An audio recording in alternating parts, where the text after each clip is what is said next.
Rafto.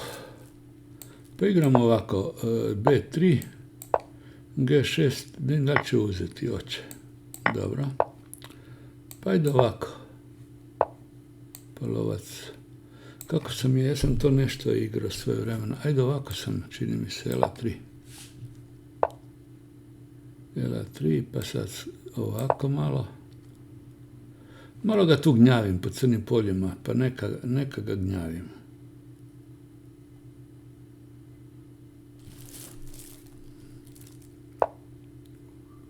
Dobro, pa sada ću ja igrati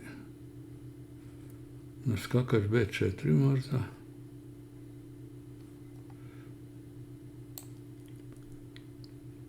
Da vidim gdje će. To i sada to. A, vidi, zeznuo sam se. Zeznuo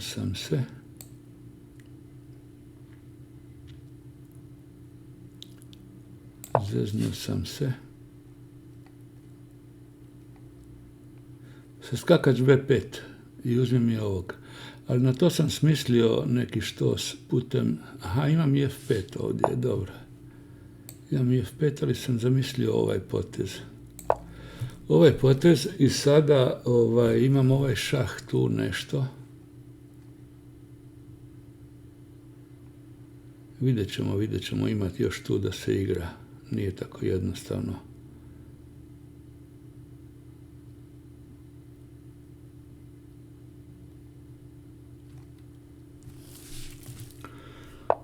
D5 i sada ću ja igrati ovaj potez.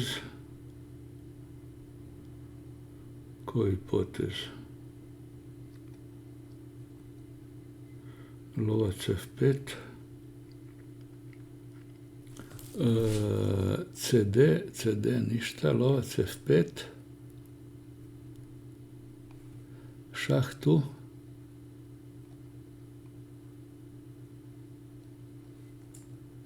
Šah tu pa C6.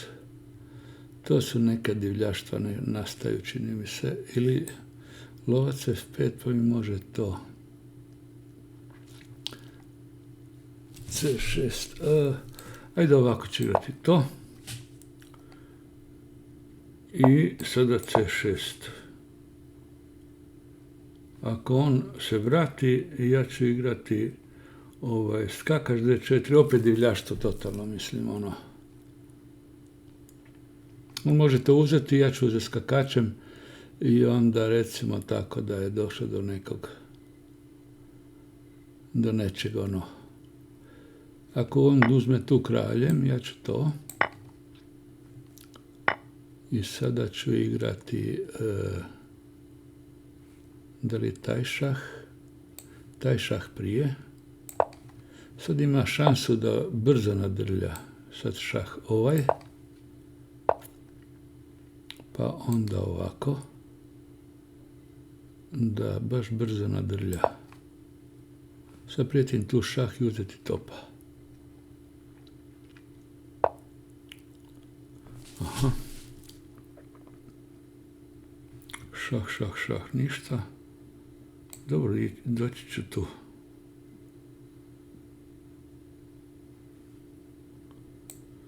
Da li dođem tamo? Ajde, dolazim tu. Ovog će mi uzeti. Neće.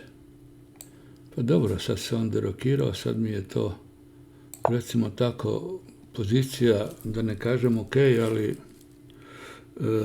ja sam u nekakvoj sigurnosti sa kraljem, on baš i nije.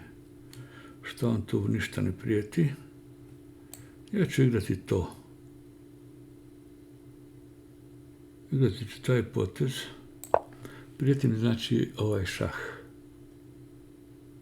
Na ovo uzimanje ovdje ja bi mu vjerovatno dao tu šah. Aha, možda i ne bi.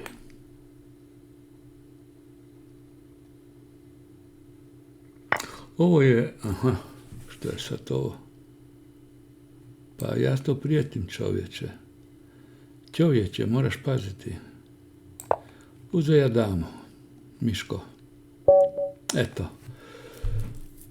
Eto, jedna partija divlja, totalno divlja, bilo je tu svega i svačega, može se reći, to se može i u maloj analizi naći. Nadam se da vam se to dopalo. Pa evo, ovako moj stil, jedan ležeran, ali interesantan. Ovdje je sad bilo da je on uzeo skakačem, onda sam ja razmišljao da igram, da uzme skakačem, meni visi dama, da. Onda bi ja svejedno možda bio dao taj šah. Ne, kako je? Lovac je bio, a na D3 je bio lovac, da. Pa bio bi dao svejedno taj šah i tu i dobio bi kvalitet. Znači, bio sam, izgleda da sam bio ovako dobiven. Ovo je malo opasno. Zaostajanje sa kraljem. Uvijek odite u rokadu. To vam je najsigurnije i duže ćete igrati. Nećete dobiti ovakav mat. Ok, ništa, ja vas pozivam i dalje. Pozdrav da se upišete na moju kanal. Pozdrav svima. I pogledajte one serije Nauči od majstora. Ja ću vjerojatno sada uskoro početi analizirati opet neke partije starih majstora. To je škola šaha, vidjet ćemo tu svega i svačega, ima lijepih partija klasičnog šaha i sigurno će vam se sviđati. Pozdrav!